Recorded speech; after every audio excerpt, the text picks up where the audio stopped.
without you, my life. Hello, how's it going? Bonnie Violet here. I'm a trans femme, genderqueer, spiritual drag artist, and digital chaplain.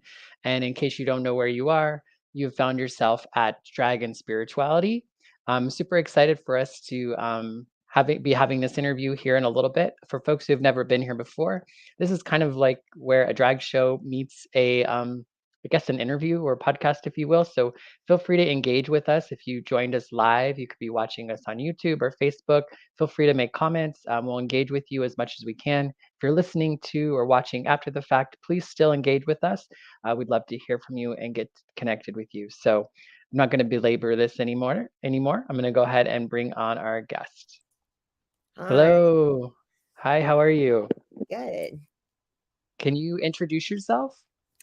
Hi, my name is Layah Louder. I hail from Chicago, Illinois, in Andersonville, for any Chicagoites out there, if that's what they call them. I am America's favorite Jewish Godex. Yeah, I use she, they pronouns in drag, or any, depends on the number. Yeah. Awesome. Thank you so much for doing that little introduction. I was excited when you reached out to me and said you were interested in participating in this, so I'm eager to get to know you a little bit more. I usually have the same first question, and that question is, I would love for you to tell me a little bit about what you were taught or what you came to know as a young person about religion or spirituality. Yeah, so I grew up in a world where religion was my whole world. I grew up in a Jewish religious school, where I did the whole like consecration, which is where you like get to like decorate a Torah and be like, this is my cute little Torah that I have. To confirmation, where you get to like lead a service. But then before that, I had my B'nai mitzvah, which is like B'nai is like a gender neutral term, instead of bar or bat. Another term that's being thrown around right now is Kabbalat mitzvah, which one of the schools I work for uses. So I had my B'nai mitzvah, then I did confirmation, and then I was always really involved in Jewish youth group, and I was like the religious and cultural vice president of one of my temples, and my dad was worked for a religious school, and my aunt was a rabbi, and so was my uncle, and so I came from like a whole wealth of like very like spiritual intellects. And was that something that you enjoyed as well? Like, what was your attitude or feeling about it? Yeah. So in high school, we had this school called Kulanu, which was like an extracurricular where you could like learn about Judaism in a way that was relevant to the whole world. And I like my parents gave me like a chance to be like, okay, like you can stop now or keep going. And I was like, why would I stop? It was always one of those things where I was like, this is like something that I enjoy. And like, honestly, like, even like I went to a performing arts high school, but going to like religious school and like youth group and stuff, like that was the place I could like run around and be gay. Awesome. Yeah, that was going to be my question. I think a lot of people maybe, or some people would have made assumptions that maybe your queerness and however way that played out might not jive well in that space, but it doesn't sound like that was your experience at all. Yeah, these like big youth group conventions were the places where I could like put on my baggy cargo shorts and like feel like a boy and like feel butch and like but also just like play with makeup and stuff. Like I feel like a sort of drag of my childhood was Kate Menig from the L Word, and like dressing like her all the time, and I'd wear this like thick back like black like eyeliner, and that's why I feel like punk and is like a lot of like part of my drag too, is like just like the feeling of like rebellion stuff has always been like a part of my style. So yeah, I would like dress up to go to these conventions, and I'd be like, where are all the nice Jewish gays and theys? Because when they would like separate people into like boys go here and girls go there, like didn't matter like where they would put me, like I don't know, I was always probably like snooping around trying to like get with some little Jewish girl like on the side, because like these were the places where like you could explore that. And how was that for you? Because I know like in a lot of religious settings, gendered things are kind of gendered as far as like what you can do, what you can't do. And so how did you navigate that? It sounds like to me like this stuff just was like it never was like a challenge for you. Was it in any way or? I think honestly, the biggest challenges that I've faced with being a religious person has been being an out religious queer person in my adult life, trying to relate to other queer people who were not Jewish.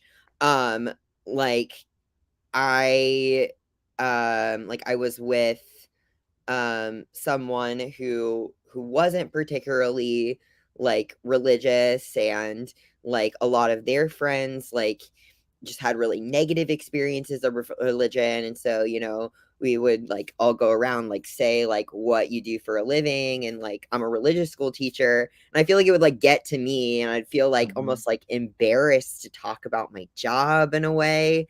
But I think mostly in my adult life it sort of felt like I don't know, like I also like went to a very like rural kind of college area where like like when Trump was elected, like I like heard people like celebrating. And so like I lived in this world where I either was explaining my religion, and so that in that way like I wasn't like I was too religious, or I lived in a world where like I wasn't like I was like not like queer enough or Yeah. something Well, because I was religious. But yeah. yeah. Well, you were almost a different kind of queer within like a queer environment. Yeah. I definitely understand what that I've definitely had that experience a lot throughout my, spiritual life, especially as a queer person where people are just like they don't understand it. Can you talk a little bit about maybe why people why I guess there's that separation or what do you know what I mean? Yeah, for sure. I mean, I think it has a lot to do with trauma and negative experiences, and also like quite frankly like a lot of like the harm that has been done in the Catholic Church, which creates an overwrite around like all religion in Mm. general sometimes. And I do feel like funny sometimes when I'll be like I'm religious, like oh, and then be like I'm Jewish, and then people will be like, oh, it's okay, it's okay, it's okay. Like Right. why is my religion the thing that makes all religion more okay, when Hmm. like like I like have a friend who grew up in a world where like they were always like helping their mom with like youth group and stuff, and like their mom is like still involved in the church and stuff. And like there's like gay churches out there too. Right. And like I don't know a lot about that world from other than like what I've seen on TV, but Hmm. um Is yeah. is the Jewish tradition in general more inclusive of queer folks, whether it's gender or sexuality? Well, it depends what sect you asked. Um, Okay. That'd be my assumption, but For can you sure, tell us for more sure. about that? Yeah, for sure. So the thing that I love the most about how like my identity like integrates with my gender is like it's very indigenous. Like, and I heard a rabbi use that word to describe it. It's like queer people have been in the Torah. And trans people have been in the Torah through the eyes of God. Um, like since the dawn of time. Like there are 8 genders in the Tanakh, which is like the translation of the Torah, and like um one of them, a couple of them being like androgynous and like talking about the idea of having mixed genitalia. And so there's like the physical in relationship to the spiritual that is indigenous. I heard a rabbi speak about there's a story where someone was like pregnant with 2 children, and like one of the children like was like an intersex child, and they had to like decide what to do with the child. Like the thing about the Torah that I think is so cool is that there are so many untold stories, and there are so many stories that um haven't been tapped into, and it makes me think about like whatever kind of rabbi you are says a lot Mhm. about what stories you choose to tell. Yeah. Yeah. Yeah, that makes a lot of sense, and I think that's something when you're growing up, oftentimes, you don't realize or you can kinda make assumptions that, like one way to be a Jew is the way everyone's a Jew, or the way somebody's a Christian, everybody's the same type of Christian. And I think Mhm. that was definitely something for me that it took me the it took me getting into other churches or being in other places to actually begin to see. I mean, it's interesting because I was never taught because I was taught in the way that I was taught. I never saw that there were black and brown people in the Bible, or Yeah. that there were queer people.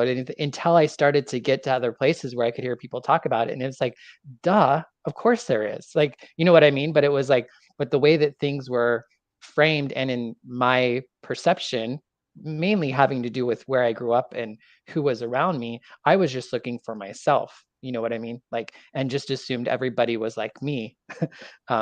In that as well. How about drag? When did drag come into things for you? Drag in some ways is old and some ways new. I feel like when I talk to a lot of like other trans people, like we talk a lot about like the parts of our lives that have felt like drag, Mm, and being able to tap into that. I remember like I was like in the beginning of coming out like trans to my mom. She was like, I don't understand. Like you were always into like makeup and like the Barbies and like the girly stuff and whatever, and like being able to like still like be the center of attention. And I was like, well, I don't really think those things have changed. right, right, right. So I think that like there's always like has been this part of me that like I grew up in the theater world like from the age of 5, like where the idea of like a 4 or 5 show season was like very normal for me. Mhm, Just like cranking it out, and like the feeling and like the visceral smell of like putting on like caked makeup, and like the feeling of like taking it on and taking it off, and like it was something that like I loved, and like feeling tired like from actually like really working hard um is something that I fell in love with at a really young age. mhm, And then I as like my like self out of drag produced this one person show about the intersection of my gender and Judaism, and I toured the show. And then all of a sudden everyone started like casting me like as a non-binary person, like as myself, and I was doing like a lot of education around it, and I just got so tired of like mm, telling my story in this yeah, way where I had to like bare my soul in this really like I don't know, like high sensitive way, and my story got taken advantage of in many different ways and mm, manipulated. And I think like in the pandemic I took a break and I couldn't perform. And then I Yeah. was like, what do I really care about? And that's when I fell into teaching. And then I'd always sort of admired drag queens from afar. Hmm. And then I saw an opportunity with a Jewish organization that I worked for called Keshet. Um, and shout out to them. You should totally look Yes. them up. And um, I got offered to do drag in like a very for Pride in a very rural area in this in Illinois. And so I had my friend who's my drag dad now, Daddy Carrot, put me into drag, and I took this weird little car out there where we got lost. And I remember the feeling of like I walked into these picket signs of like people like shitting on religion, like, Mm. and it was very like God hates um and whatever, and like, so like the visceral feeling of like the that sense of old, of that Mm. smell of the caking on of makeup, Yeah, and like yeah. walking through that like into the the picket signs, and like with a face of glitter, and Mm. like having like kids like rush up to me and be Yeah, like, yeah. you look so cool. It like made me feel like there's a world where I want to combine everything I love into Yeah, yeah. something. But yeah. Yeah. Tony says that Tony loves the podcast and we have some amazing looks tonight. So thank you so much. So glad you could join us, Tony. And then Evan does have a question. Um, Evan says the term non-binary seems limited when it comes to identifying oneself when there are more than two genders in the world. What are your thoughts on that?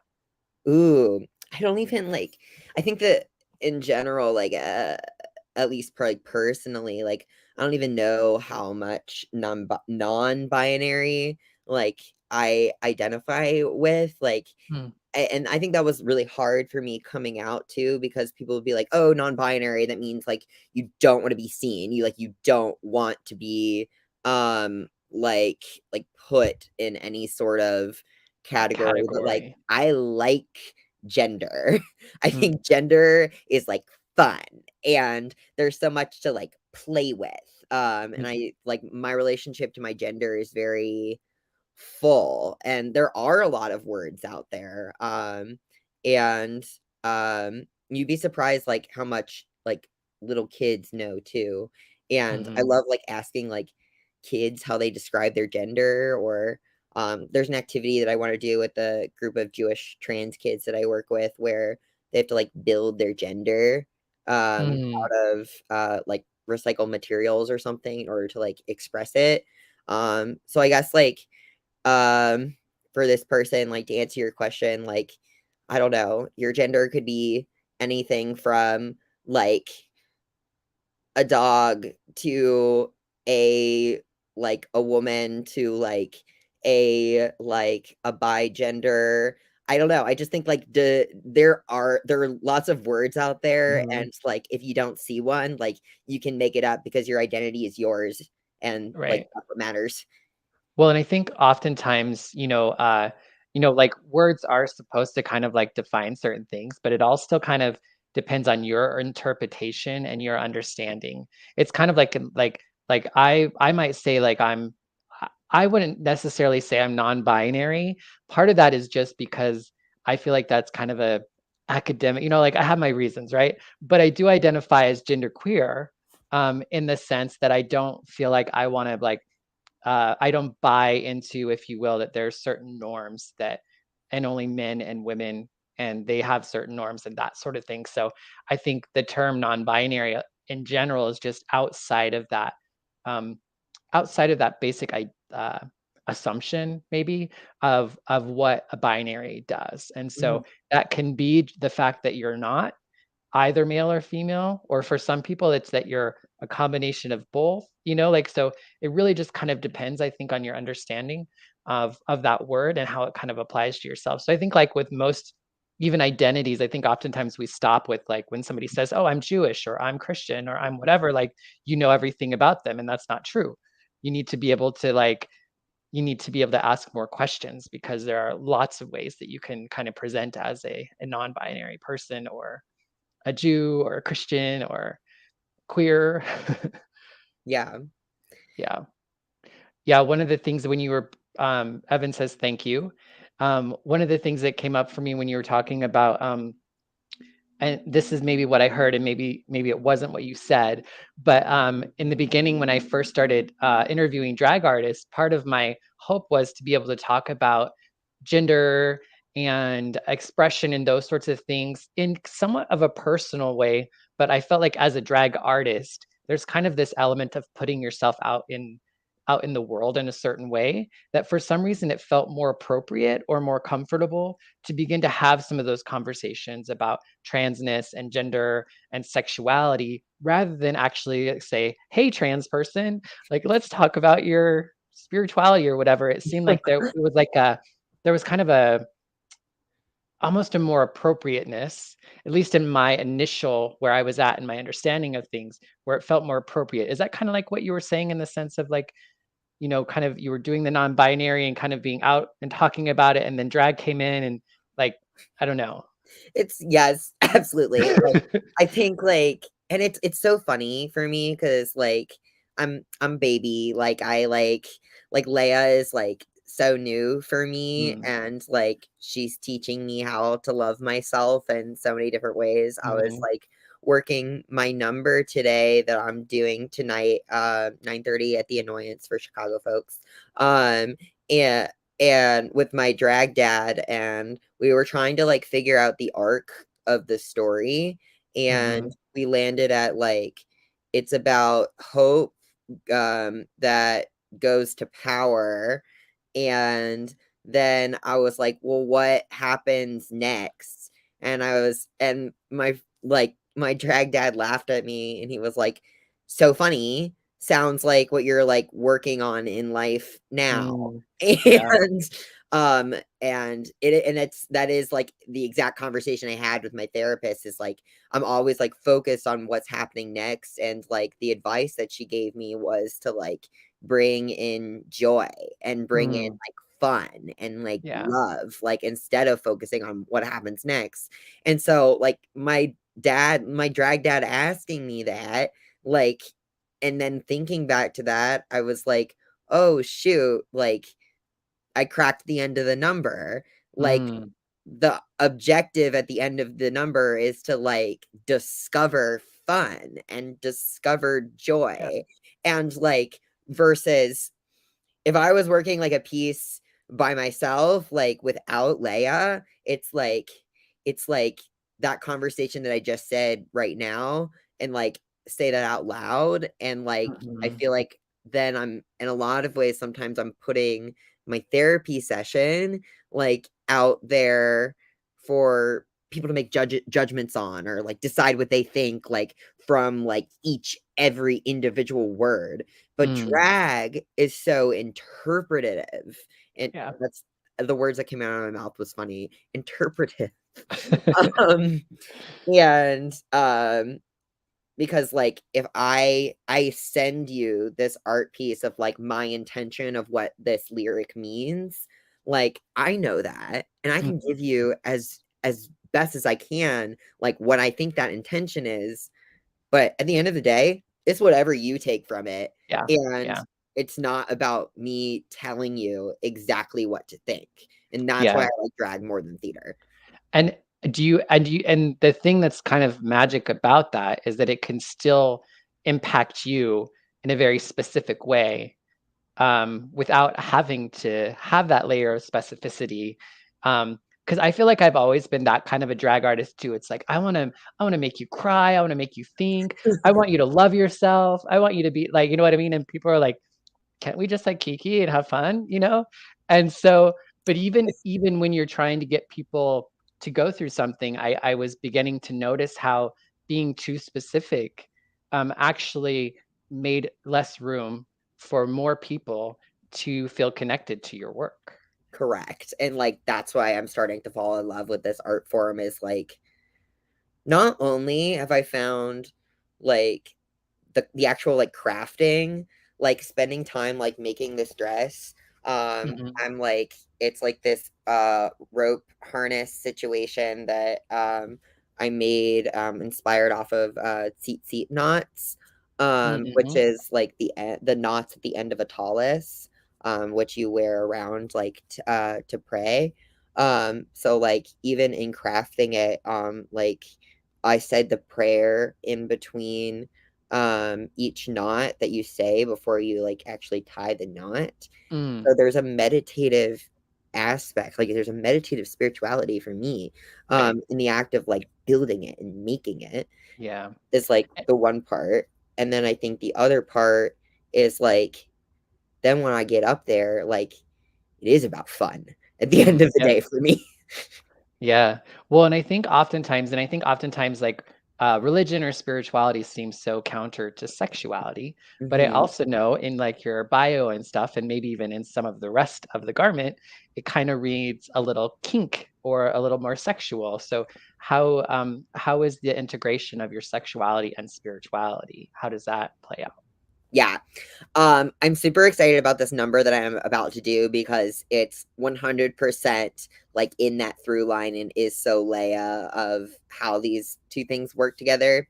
The number is about the idea of like putting trust in God and like having God like submit like to me and like have an exchange, a power exchange of submission. Mhm. Um and um I think that like exploring power and religion in general is just interesting. And um and I've been reading a lot on the idea of spiritual kink and what it means to me and how like reaching ultimate subspace can be the time in which you ultimately like can connect to God Mm. because it's something that's far beyond your like your realm of consciousness. So like Right.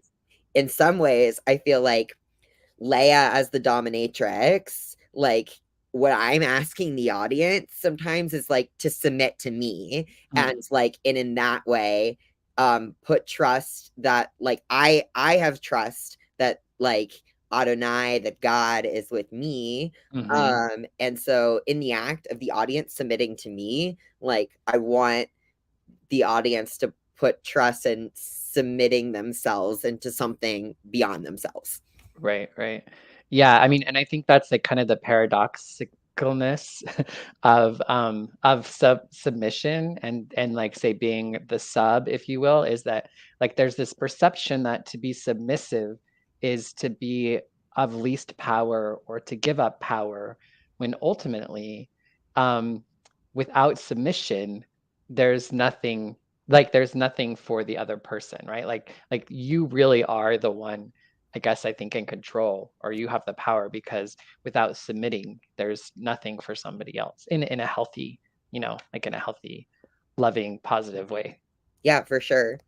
And then also the integration of kink and slavery and like how like Jews like were like enslaved from the like out of the depths of Egypt. Passover's coming up, Mhm. in which is like a super big kink holiday. Purim just happened, which is like a super big drag holiday because it's like Jewish Halloween. Everyone dresses up in costumes. Mm, And Passover is about like the exile. Like we've been through all this shit and then we're leaving. We're leaving to find Mitzrayim, which is like which translates to the narrow place. And when I teach about Passover, I talk a lot about where do we find that narrow place like within our hearts. And I think that that has like a very like kink mirror into like building your own personal Mitzrayim.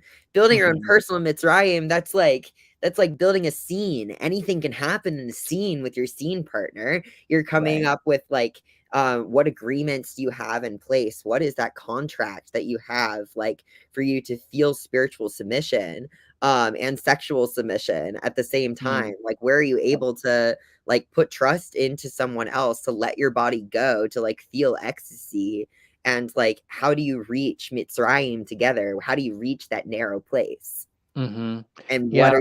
what parts of yourself are you enslaved to? Like, that also makes me think of like degradation too. Like why does that like get people high or whatever? Because like there's a release of this idea of like, yes, I am a slave to myself in some ways, and like creating acceptance around that. Yeah.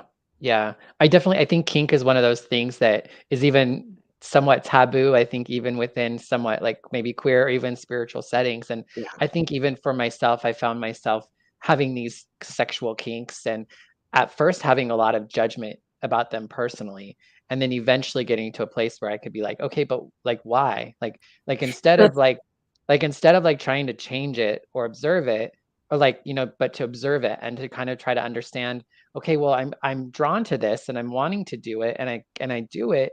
What is it doing for me rather than trying to judge it as like a bad thing? And it was really important for me to be able to kind of be more okay with it, because when I was fighting it, then it was dangerous because I Mhm. wasn't in the right settings and in the right environments, and I really wasn't prepared to do kind of the harm reductive stuff that you need to do Yeah. in any sort of relationship, but I think in particular around that as well, which I think we can learn in spiritual settings as well.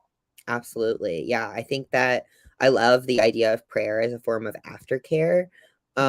Like being able to like thank your scene partner for um sorry, I also should like take a back for like step back for like anyone who like doesn't know the kink world.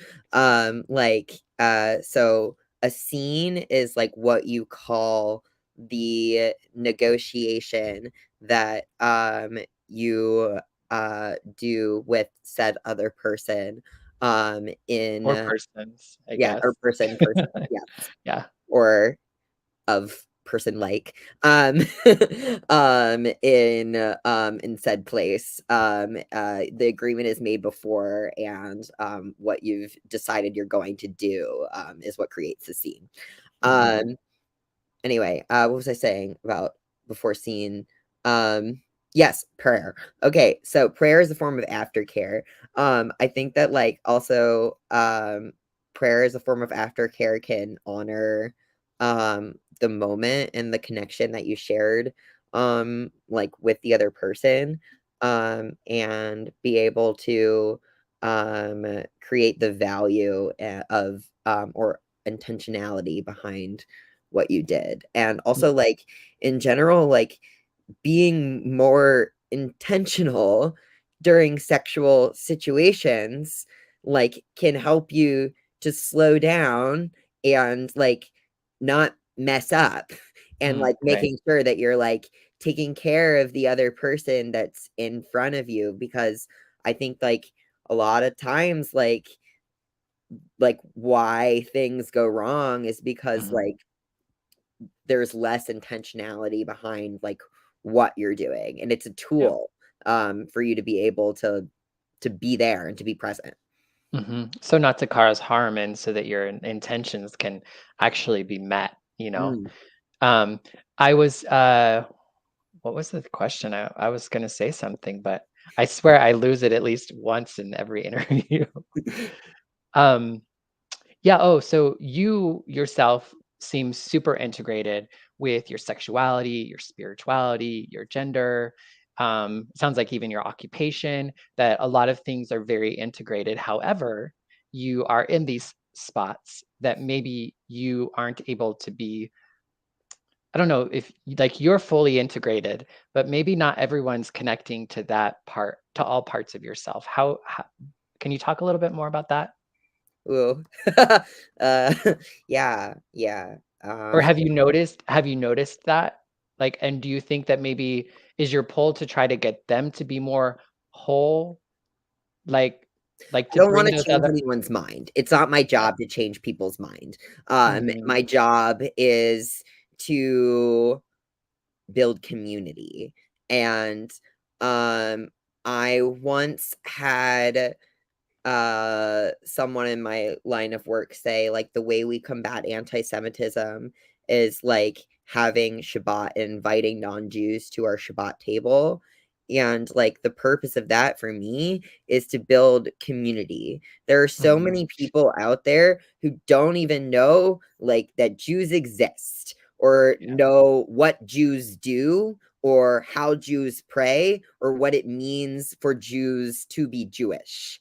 Mhm. So I've been holding these Friday night Shabbats where I often invite many of my friends who aren't Jewish to come, and I teach them the Shabbat prayers, and many of them now know some of the Shabbat prayers just from like coming, and they're not Mhm. Jewish. And now when they see another Jewish person or they meet another Jewish person, they can say, "Oh, like that's a thing I know about Judaism." So like Mhm. there's a huge part, I think, of religion sometimes, like, that integrates with trauma where people everyone's just, like, out to convert everyone, like, I'm not Mhm. I'm not there, like, I'm out to, like, let people know that Jews exist, Right. and I think But that there yeah. yeah.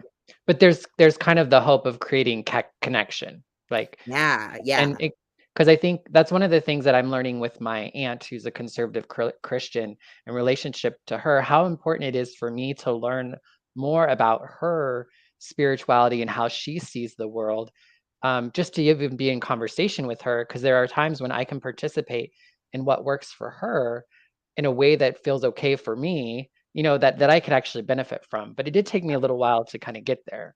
Um, there is a question and a comment. Evan, again, hey, Evan, so glad that you're with us. Evan says, I'm currently finding my identity for the first time in my life, letting who I am see the light of day. How I thought of myself and how I saw myself was for survival. Spirituality has had a large role in this process. I used to perform in drag, it's a part of me, but I am not sure where it fits in or how to begin. Any Mm, suggestions? By the way, Madonna has used religion in her art for over 40 years, as well as sexy, kink, spirituality. What do you look to as a who do you look to as a role model or inspiration? There's two questions there. Do you want to jump on either of those? yeah.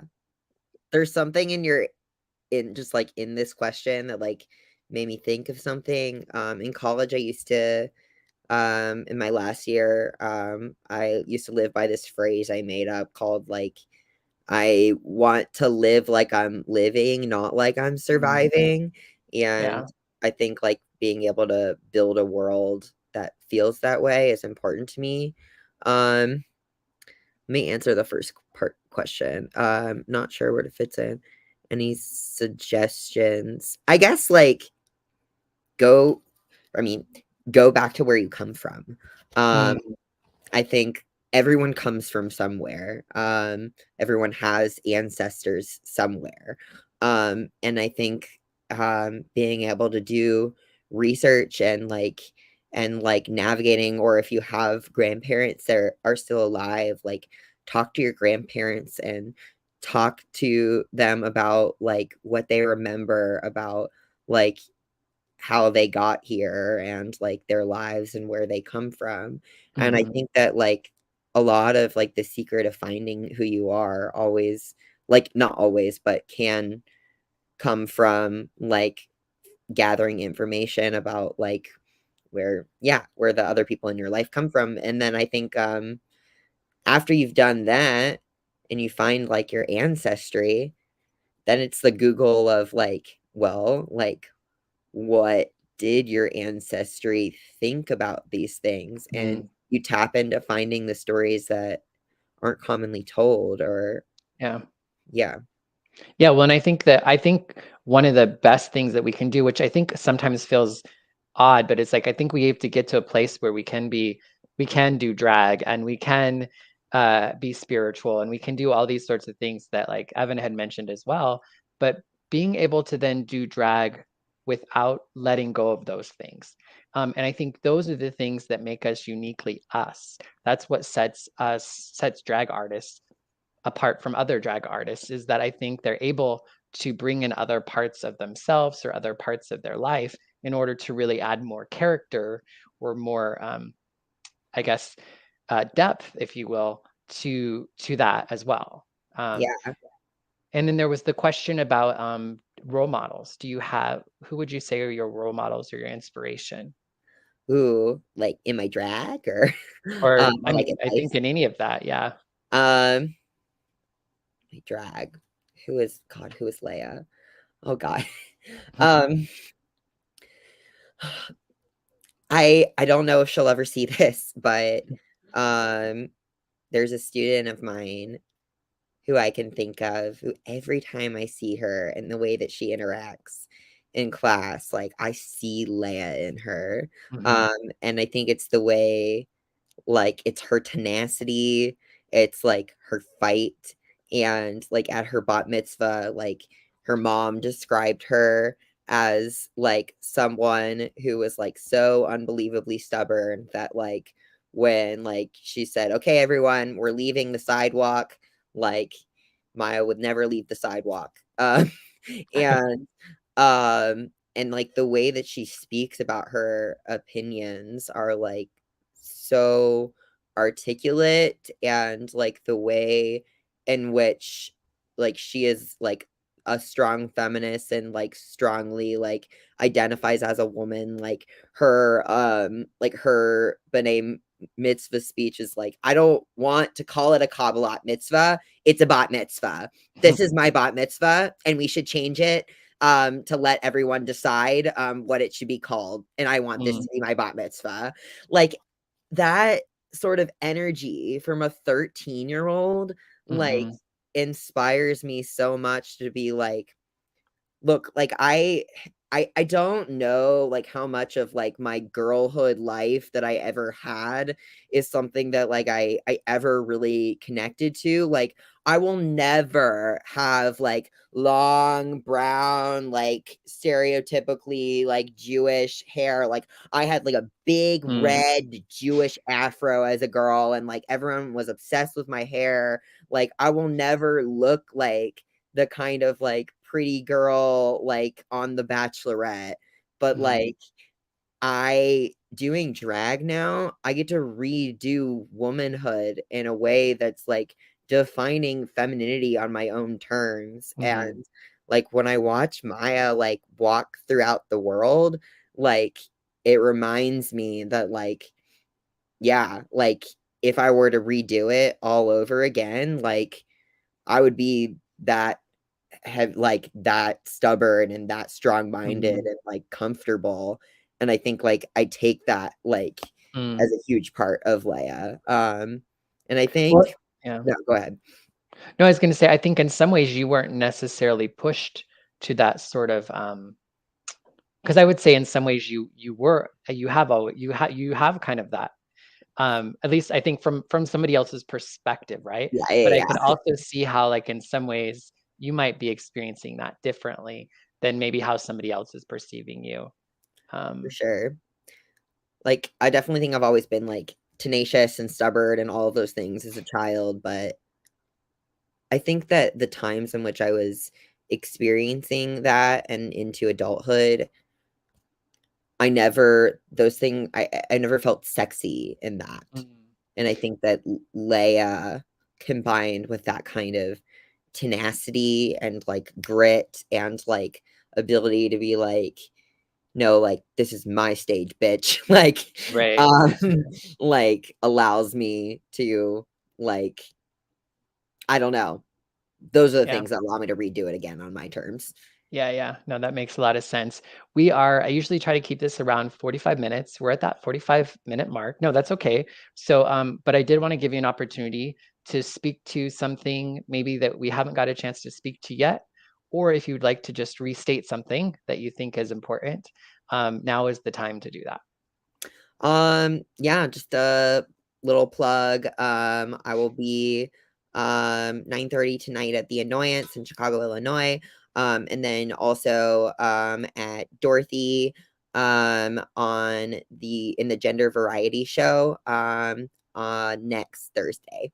Awesome, great. And I will have Layah's I will run their socials across the bottom of the screen right now. Also, you can find it in the description, links in the description of the video or the podcast, wherever you're listening or watching. Thank you so much for, for doing this evening. I wish you I want to say break a leg, I guess, tonight Yeah. with your show. And I just wanted to also thank Evan says, I didn't mean to interrupt the interview. The interview is allowing a place for me to ask these questions. Thank you for your time, patience, understanding, and sharing your experience. And I just wanted to say you are not interrupting at all. You're just adding to the conversation. And I know myself, and I believe Layah is very appreciative that you're willing to kind of engage with us so that we could have more people in the conversation. Awesome. Well, thank you so very much. Everybody have a really great night. And I'll see you in the next video. That sounds like something a YouTuber would say. All right. Take care and bye-bye. Bye.